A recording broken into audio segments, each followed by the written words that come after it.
this show. We continue our conversations around developments in the economy and the impact on the populace. And today, we're looking at resetting Nigeria's economy on the path of productivity. Very critical at this time, even as we continue to watch the developments around the unprecedented novel coronavirus that has led to a global pandemic and has affected global economies, emerging economies, and including Nigeria. We meet to lead this conversation is an economist, Dr. Boniface Chizea, who is also the CEO of BIC Consultancy Service. Good morning, and nice to have you on the show. Thank you very much for the opportunity. Yes. We had this on April. That was the first time you featured, and it's nice to have you back to continue the conversation on our policy and economy. Yeah. So let's begin with the recently rolled out economic sustainability plan, which was given to the President Muhammadu Buhari by Vice President Professor Yemi Osibanjo. This was a policy plan to reset Nigeria as we navigate the COVID-19 pandemic. And let me just give you a quote in terms of our pre-share economics report, looking at the need for sustainability in this period. It says the emergence of the novel coronavirus has worsened Nigeria's fiscal sustainability. The economy has been plagued by high unemployment, rising inflation rates, and low GDP growth. The virus revealed the dire need for restructuring and revitalizing of Nigeria's health infrastructure, and also as well the unconventional economic policies that will help to properly position the Nigerian economy for the aftermath of the COVID-19 virus.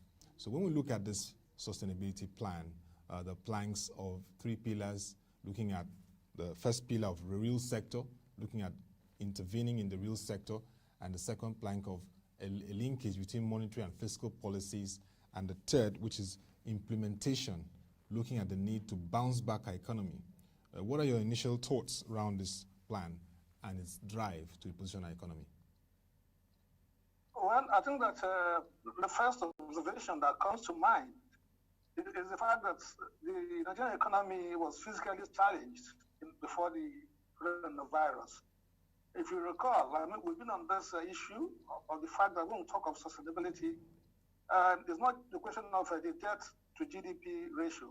That's fine. That's one of the statistics we use to accept to what extent your debtedness is becoming problematic. But we've all known that revenue to debt servicing has been a problem.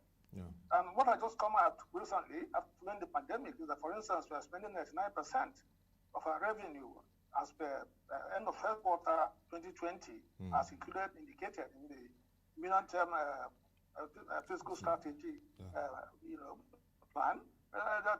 So it's been there. And so it's just gotten worse. So issue of fiscal sustainability has been a challenge, but it's gotten worse with the coronavirus. Because what's happening now is that there's no scope for growing revenue. So the challenge you've had in our economy is the fact that the revenue we've derived, has been inadequate.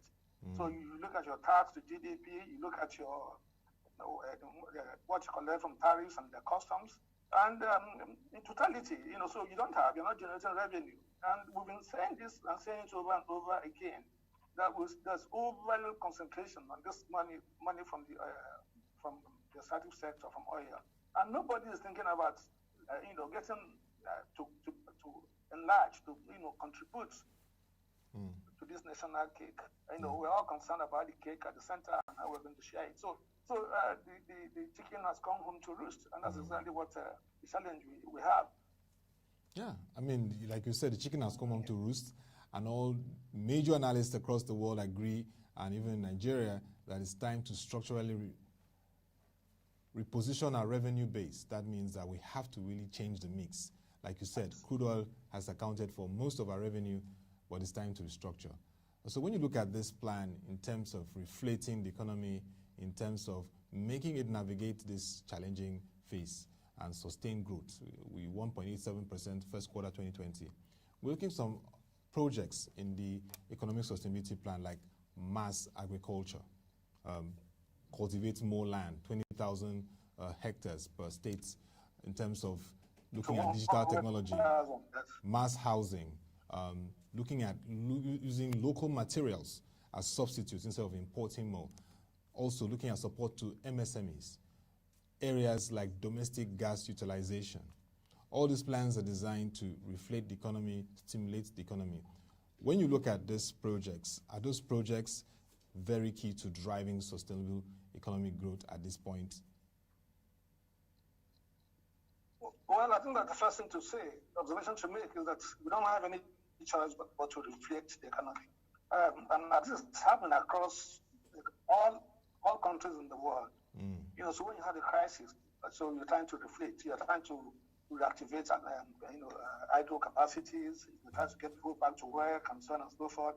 And so you're trying to, do quantitative easing. You're trying to put money into the system to get the economy, like to prime the economy and get it going again. Yeah. And that's exactly what we've tried to do. My only worry is that we're not moving at the right speed. I've been trying to get the date with the report. This sustainability report was submitted to the president. I'm searching for it. But I think that, like as usual, we're a bit tardy in taking off.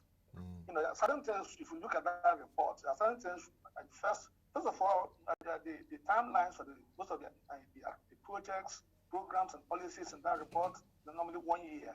And there are certain things we should do in the first quarter, like, for instance, getting legislative backing. So, for instance, you need to, for the package, the inflation package, you're supposed to have to get a law, to support it, to back it.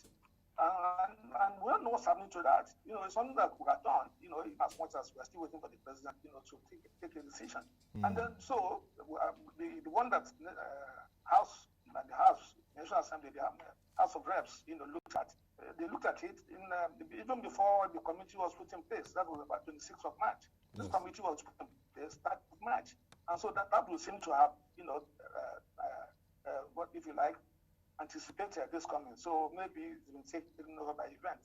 So you expect that to happen. We expect that the president by now, maybe there should have been a white paper, even to the president. And we expect that by now, consider, I look at the tape, I'm sure that report is going to be there for almost a month. And we must be in a hurry. So that has been the problem with us. So we put these projects are not new. If you look at those projects, I went through the report, you cannot afford the projects. But the thing is that, to what extent are those projects, the package itself, what extent is it realistic? I think those are some of the challenges. And you put a inflationary package of 2.3 trillion, yes. 2.3 trillion naira, like put that in place. Now, how does that correspond? The central bank put its own in place of also 3.5 trillion naira. You put that, and you put your sources of funding for this inflationary package. You put 1.1 trillion naira from central bank structured lending. So you see, the conviction there should be some harmonization. So if we're going to have this a stimulus package, the higher it is, the better, because then you can go out and then activate the resources and so on and so forth. Until they put there, if you take businesses, SME, small and medium scale enterprises, people are having to retrench people. Don't put it also trench. We just have 3,000 people. We don't understand where that should happen. But if you consider your run of the mill SMEs, then how do they keep employees going? And so part of what they've said there is that should be, that should be the states, the fiscal authorities should go out there and support, those who run these businesses with paying their salaries so that people are not retrenched, people are not asked to go. In Britain, the British government paid 80% of people in this category. So what are we waiting for? So my concern is that if you look at the projects, you can't fault the projects. The projects are wonderful.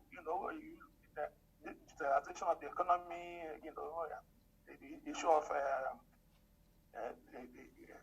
agriculture and so on, extensively, as you said, mass housing, solar power, solar energy, and so on.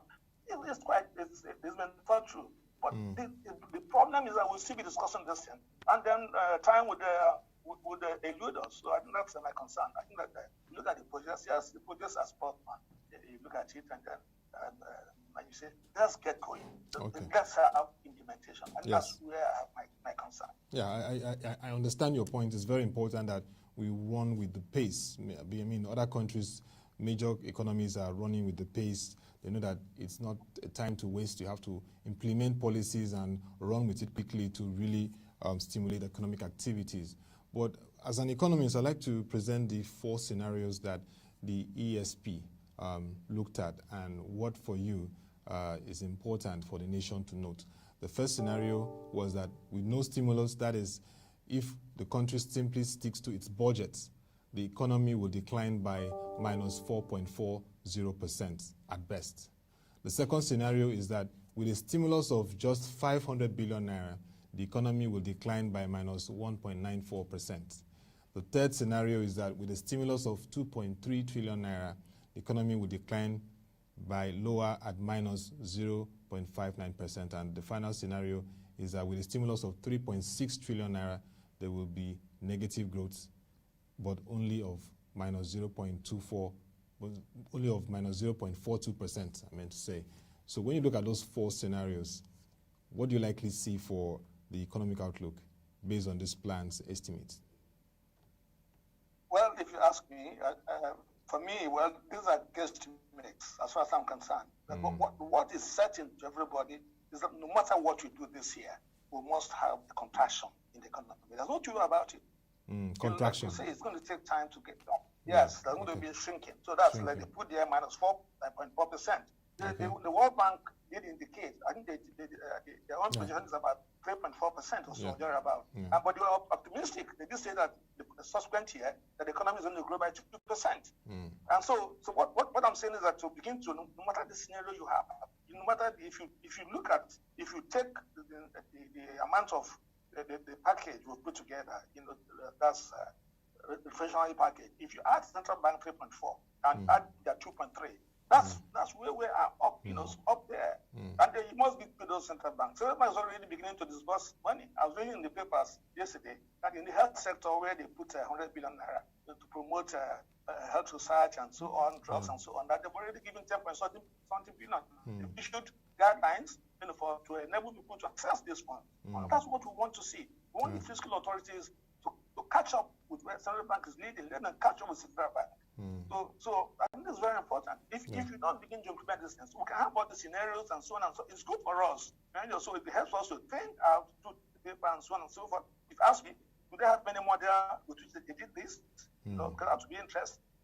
Where this is to be done and done meaningfully, you must have a model, you must have your feet of the economy, that says this is how the economy will look like, and you begin to deal with things. So maybe they did that, so we didn't even have to it out, but I think that, like I said to you, there's no two way about it. The economy will depress this year. And what is even going to be important for us is that the last quarter that we must have put things in place. If you don't put things in place by the last quarter, then this depression, it will not be V anymore, it will be U. Because we expect that the depression will not stay long, and then we'll begin to see growth. Like the IMF has predicted that next year they projected a growth for Nigerian economy of 2%. Okay, so if that is happening, that in itself doesn't take us to get the radio, in the sense that our pollution rate is going at about 2.6%. So if the pollution is going at about 0.6%, going to grow by 2%, then you start some issues in the sense of getting the quality of life for people, development, and so on and so forth. But even if we can grow next year, what happens this year is very critical. So that's the point I want to place on the table. Yeah, I mean, we wouldn't want to experience a depression. You said contraction is imminent, but there goes the need for having a driving economic philosophy. There's been a debate from the economists to analysts to investment bankers that we need to have a clarity in economic philosophy that can even incentivize investment. People can know that this is where the economic philosophy is, and this is how Nigeria is evolving in this period. And there are some suggestions here. I mean, some economists, school of thought, feel that development state economic approach would suffice for Nigeria. When you look at states like Rwanda, where the public service is robust. I mean, the government provides the enabling environment, has a very transforming public service, and partners with the private sector to transform the economy, and even intervenes when necessary to stabilize the economy. Also, we saw that in climes like Singapore, where you had leaders like Lee Kuan Yew. Then the market liberalization, the markets driving the economy, and that has been the standard in countries like the US, where the free market economy operates. Or like people will say, are we having a socialist approach where you have much government intervention, social safety nets, looking more at uplifting people, but more of government interventions?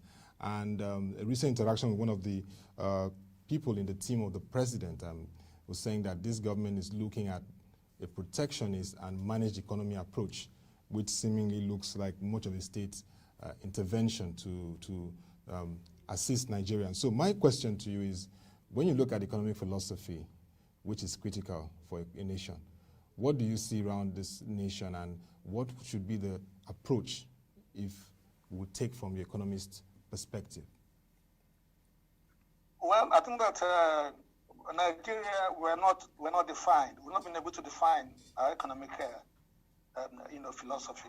The way you have it, say, for instance, in America, or you have it in Britain, so where you clearly, if you go to Labour Party, they're socialists, so Labour. And then so you go to conservatives, they're pro-capital, entrepreneurial, and so on and so forth. Similarly, in the US, so you have the Republicans and Democrats and so on and so forth. We've not been able to do that, free markets. We've not been able to do that. Now, in our environment, the few issues you've raised here, there are certain things, there are certain imperative we can't run away from. One is we must have private sector participation. There's no doubt about it. So if we don't have private sector participation, private sector should be the engine that should drive the economy. I remember when Asiodo was the economic advisor, he produced a paper. Yes, Philip Asiodo produced a paper which was titled Private Sector-Led Economy. I remember that pamphlet. And it's been there. You cannot have private sector is critical. There are those that you go, what the government should do, what the government should concentrate in doing is to try and provide an enabling environment. So you make sure that you might have macroeconomic stability, you make sure you have security of life and property and so on and so forth. You make sure that the legal system, something that you can take to the bank. Those are the things, particularly infrastructure, economic infrastructure. So stability of policies, and make sure that the taxes and so on you put in place, they're competitive, they're not different, they are not one that would drive people that want to bring their monies from outside and so on and so forth. And so that's the challenge. We cannot run a free market economy. We can't ever try that. I mean, let's take, for instance, you take the foreign exchange market. People have argued, I read that. Each time I read that, I quibble. I have some issues. But you say, let the Naira float. Now, we've been trying this since 1986. I've been around. I participated in that discussion since 1986 when we introduced Structural Adjustment Program, the SAP, yes. Structural Adjustment Program, yes. And since then, Naira has been deteriorating. It's not come up. Now, people will tell you it's because we didn't buy the bullet and allow the thing to just, seek its value and so on and so forth. Who person would be in the head of governance in this country and allow that?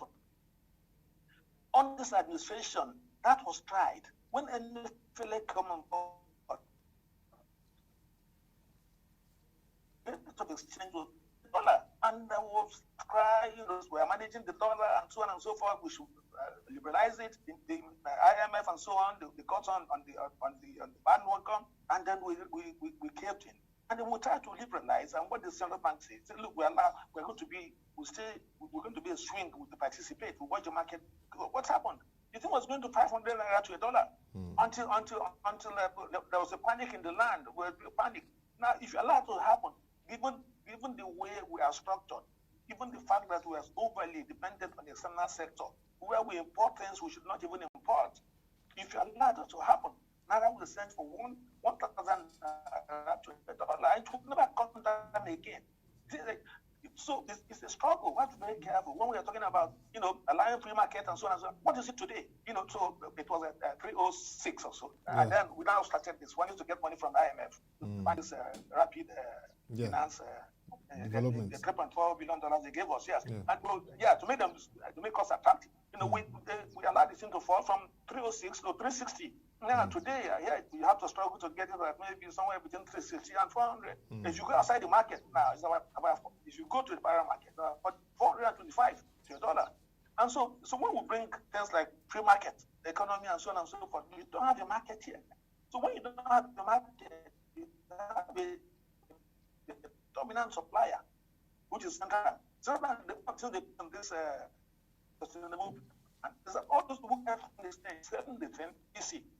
That's been happening before. And what did they do in NPC? They take the and begin to trade with it. So we have to, there's an authority in this land that is in charge of our legal tender. Dollar is not a legal tender. You don't spend dollar in this economy.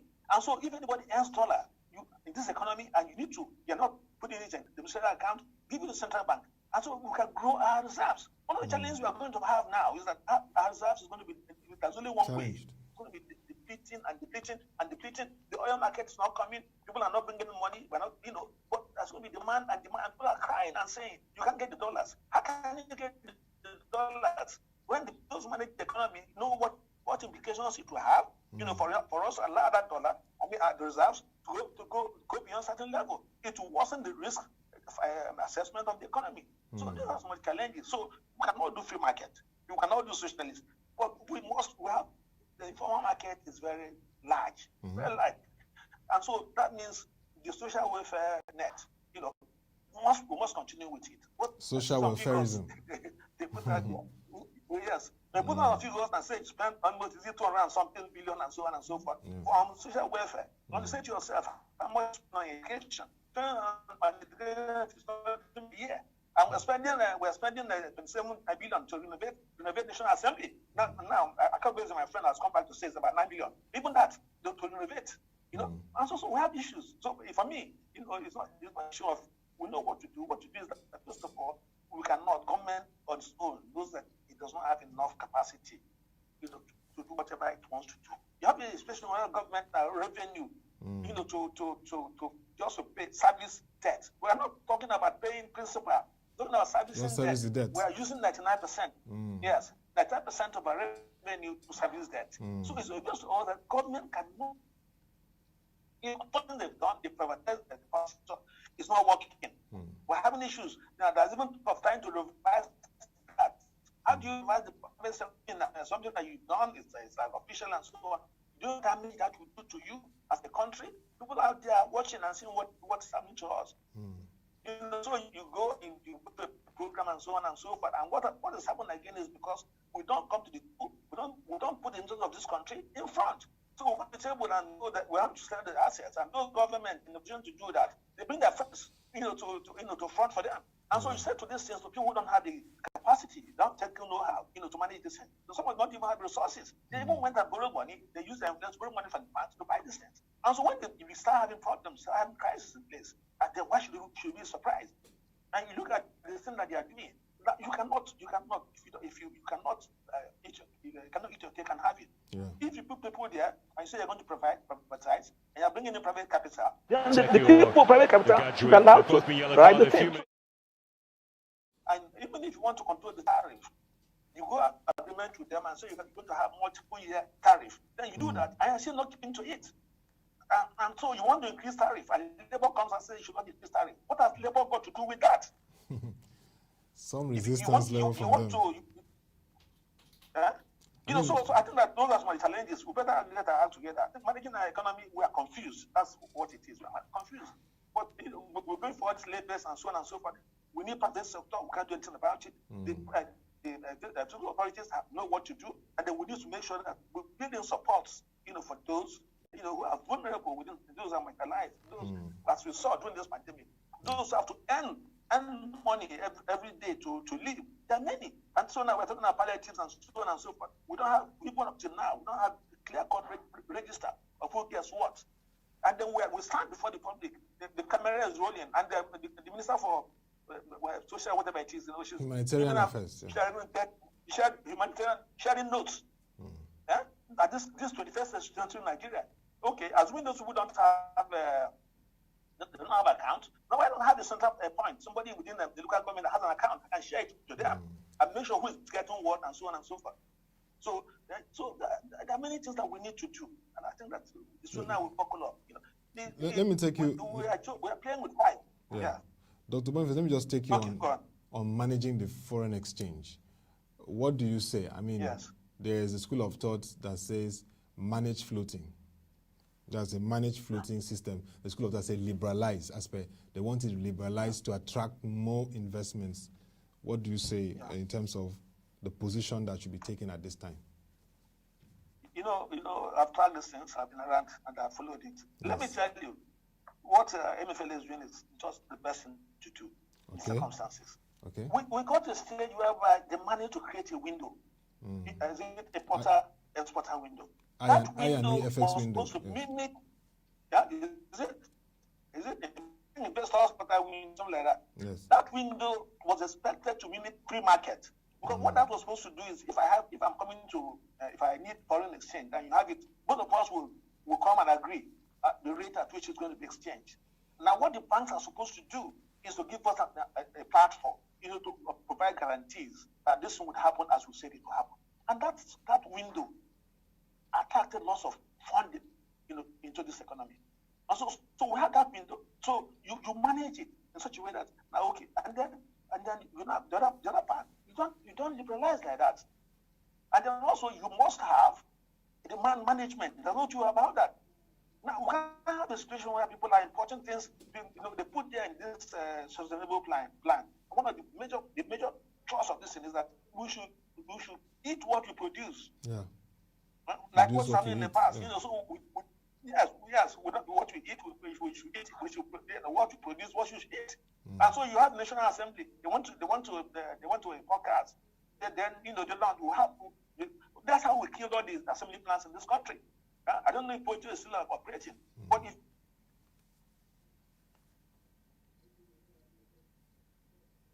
is, the person that's operating it is how did they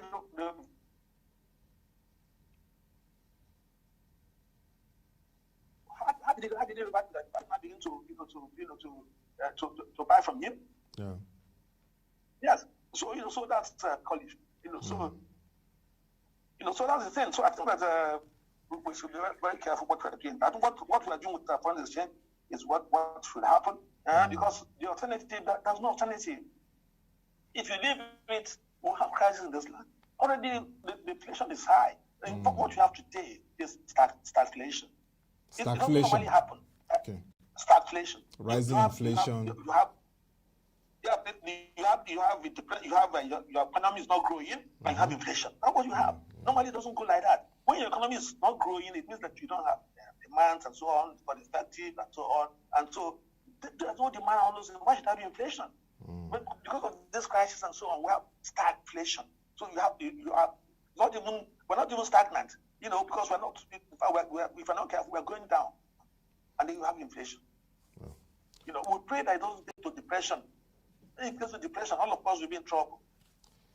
Well, that's what we are hoping, that we don't get to that level, because that could lead to social crisis, which wouldn't be too good for a country that's already facing heated challenges. But when we look at the Nigerian debt to revenue quagmire, and we'd like to see the way forward. And let me just take this quote from our economics report that looked at debt issues in the country. This quote says, Nigeria's mounting debt stock is a major source of worry as the country carries $900 billion worth of dead capital by way of the idle physical property and agricultural land. Nigeria's total debt has been increasing, but factor productivity growth has slumped. The fall in productivity has meant that the federal government's borrowings have not added significantly to economic value. That goes to a very significant issue that has to be addressed. Dr. Boniface Chizea, when you look at this, we need to borrow to create value. We need to also address the issue of idle or dead capital that has not been commercialized or harnessed to provide liquidity to the economy. Well, the issue of debt, debt is unfortunate, because the debt has gone. If you look at the records, yes. When Buhari came into government, our total debt stock was about 10 points, something billion. Now, today it's about almost 28, 29, 30. Yeah. And so, but what is worrisome, I keep on saying to people, is that when you have to borrow, you must be intentional about your borrowing. It's better, like the loans we try to get from the Chinese, in as much as well, we might also, there are issues with, you know, there were clarifications from the Debt Management Office about how much they've borrowed from China, in principle. It's about $3.something billion, yes.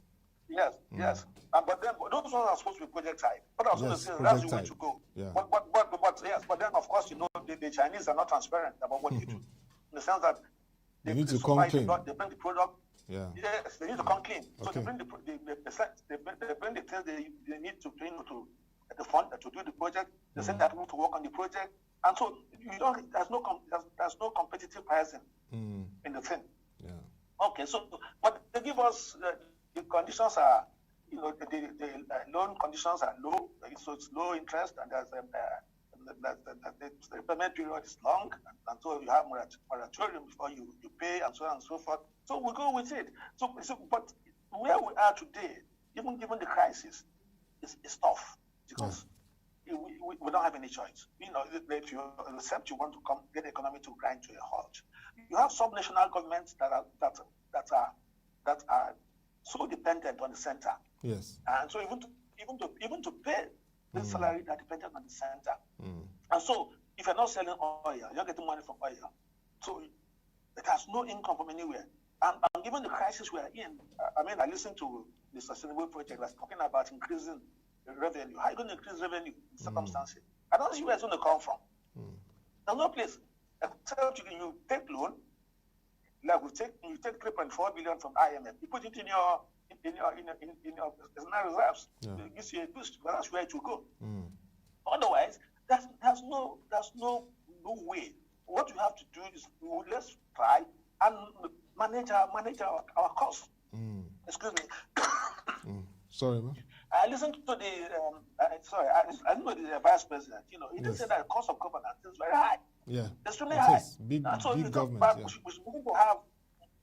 Yes, we should begin to have. You know, if you like, part-time legislators. We should have a unicameral house. We don't need Senate and need House of Rep. This country cannot afford it. Okay. And so yes, maybe just yes, or maybe House of Rep, and then you came up to the Senate. I don't know, but they should think about that. And but like he did say, those who would vote for this thing, I mean, that those things is going to affect.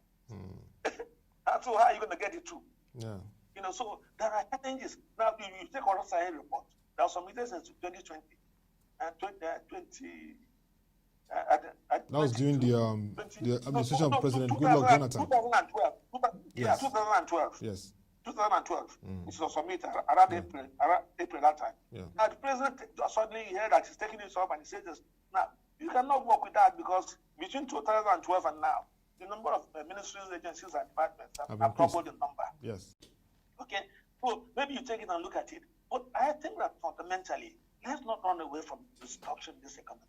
I'm telling you, I don't know why. Maybe those who are benefiting from whatever it is today, they are so short-sighted. They don't see beyond their nose, and that they are seeing what it is, and they're not thinking about tomorrow. They're not thinking about their children. They're not thinking about Nigerian economy. We cannot go on this way. We need to restructure this economy. There's no truth about it. We must remove this mentality, this tendency of being dependent. Everybody is rushing to the center, sharing. Nobody's thinking about making. Let's restructure. Let's do this. Let's do this resource control. Let's get where you get the money like we did that before. It's not a new thing. Where if people in Nigeria Delta, if oil comes from them, let them take it. Let them pay tax to the center. Now, if you did that, then you see that the oil palms, the cocoa, and so on, the groundnut pyramids will start coming back. In this country, we have lots of things we are producing. We had territories, we have mines. Now, even the mines today are not left for the small scale operators. Yeah. Okay. So even say that look at the report, yes, that you're mining the whole of just landscape. You have coming to look for this team. Okay. Yeah. And you have this is all about the mine team, yes. Yeah. You in some places even here near us, and onto places. We have gold, but nobody's talking about them.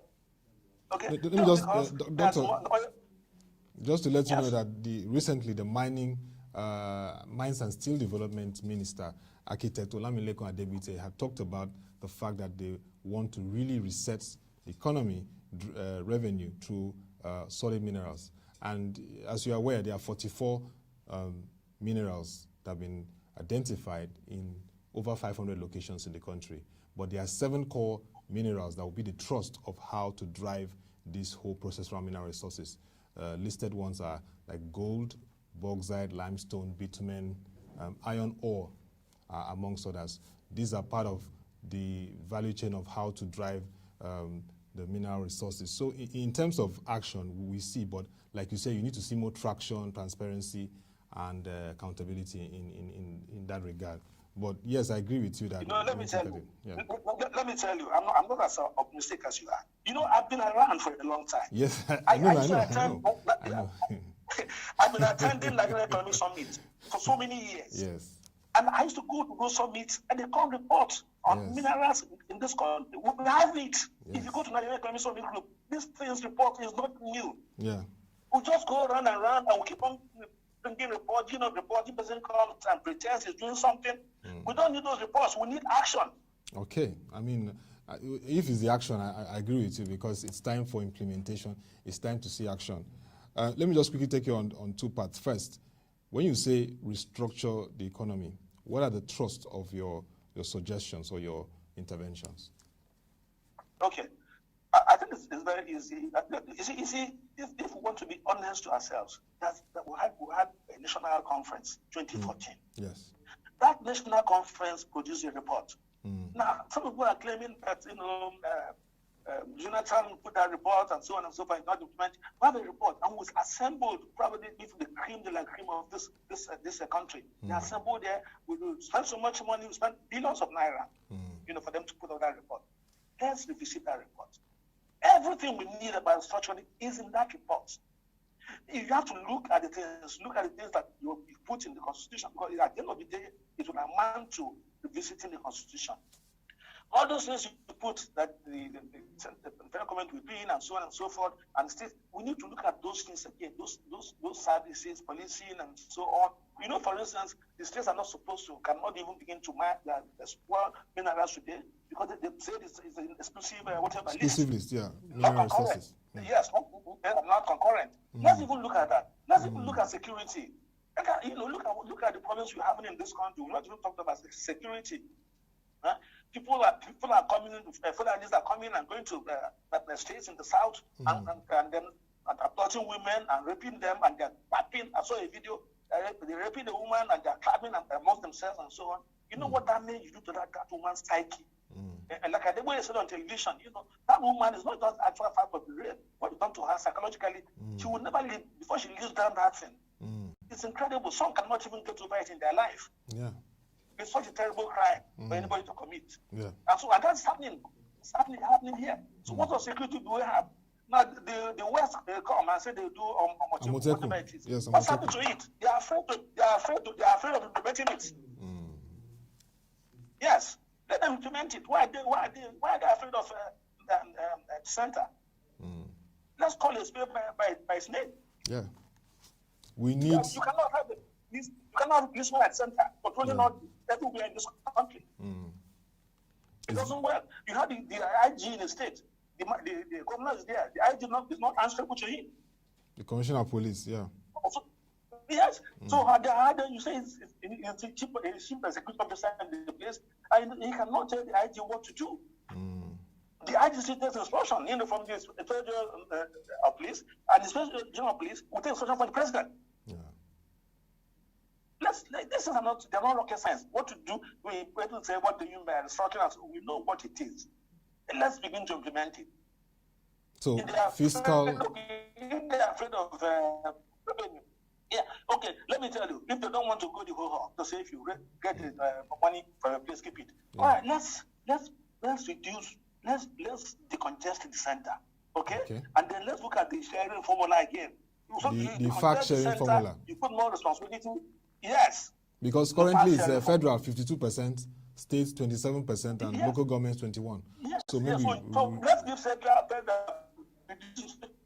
comes 20%. Okay. And you see that all this contestation for center will begin to drop. Okay. You see, we say we have a federation. The problem is we say we have a federation, but we are running a unitary system. That's the challenge. So we cannot have on paper, say have a federation, and you have a constitution which the military gives us, and we don't want to revisit it and change it. I don't know if you saw it yesterday. But the first time in this country was suing the federal government for one-sided appointments. Yes, about 50 billion naira in the south. Yeah, 50 billion, yes. Yes. But the message was the sent. If the president was not challenged about that lady that is I don't know her name, the one that's the lawyer, they were given acting. They were trying to again, give that position to a northerner. Let's call it by his name. This is a come on in a country like that. That's impunity. That impunity must not be allowed to go on. So I'm glad as you comment, let them challenge it. Maybe not to come out of it, but the whole world is watching. Right? And that thing is going out, the whole world, they are seeing it. And so now clearly it's coming out that this is what has been happening. So somebody goes to a place, they bring you in, you're from Niger State, you go to Federal Revenue Services, you sack everybody that is there before. And you say, you bring a law that is no more operational. You say because they've served 2 terms, so on, they will go. And they've not reached their retirement age. And as soon as you did that, you go to your own place and you don't care. And you bring the same people. You take what you call it, federal character, whatever it is. It's not happened before. Federal Character Commission. You bring the chairman always from the north. Why was the chairman always be from the north? And then you also, for the first time, you bring the secretary from the north. And the National Assembly will approve it. There has to be a change of approach, and particularly the Constitution is very important to revisit. And fiscal restructuring and some areas of socio-political restructuring will help the nation, like you say, to move forward beyond the whole challenges we're facing at the economic phase. Yeah. I really appreciate your... But why I was saying that is that it must not put the cart before the horse. Let's not go begin to rationalize agencies and so on and so forth. We have to structure first before we know who's going to be where and who's going to be. You don't just begin to do things. But anyway, those are what approach we adopt. If we say, okay, let's decongest the center, that might be easier to handle. And then look at revenue and a sharing formula. Remove certain things and then put certain things away. And, if we don't want local government, we remove it. We don't need all these things running all over the place. And we're spending money, paying salaries and so on and so forth. Money that we use for development, we're not using it. So in a nutshell, if we achieve fiscal restructuring, we can then become more productive as a nation. Yes. Because then, the issue of going to share, struggle to share this thing, because if you look at the president of this country, it's just too powerful. Yeah. It's just too powerful. He can even show down this country. Whatever he wants to do, he does. Yeah. But it doesn't matter. You have a legislature that is compliant. Thank you very much, Dr. Boniface Chizea. It's really, really been interesting listening to your thoughts around the economy, resetting it on the path of productivity. And indeed, your major summary is that we have to fiscally restructure this entire nation to suit its purpose. And definitely the major authorities and all stakeholders should take this on board as a way to navigate, and not as a challenge, but a way to navigate, because that is how we can achieve prosperity as a nation. Things that we've been afraid of addressing have to be addressed now, because we don't want to have a crisis that would have been avoided. Thank you very much, Dr. Boniface Chizea, economist and CEO of BIC Consultancy, for the time to discuss on the Economy and Politics Show. Thank you for the opportunity. Yes. Thank you. And look forward to further conversations from you, rich insights from you and experience. I mean, it's been nice to have you as economist for the decades, giving us directions and pathways on how to plan and achieve growth. Thank you once again. Thank you very much. Thank you. And that'll be all for the Economy and Politics Show. You can join the conversation and watch our videos. Join our website, www.prochange.com. You also read our news stories and reports. Yes. And then for 10 a.m., join our market review, where we give you insights and developments in the financial and capital markets. Till we come your way again, thank you for watching. Have a nice time and stay safe.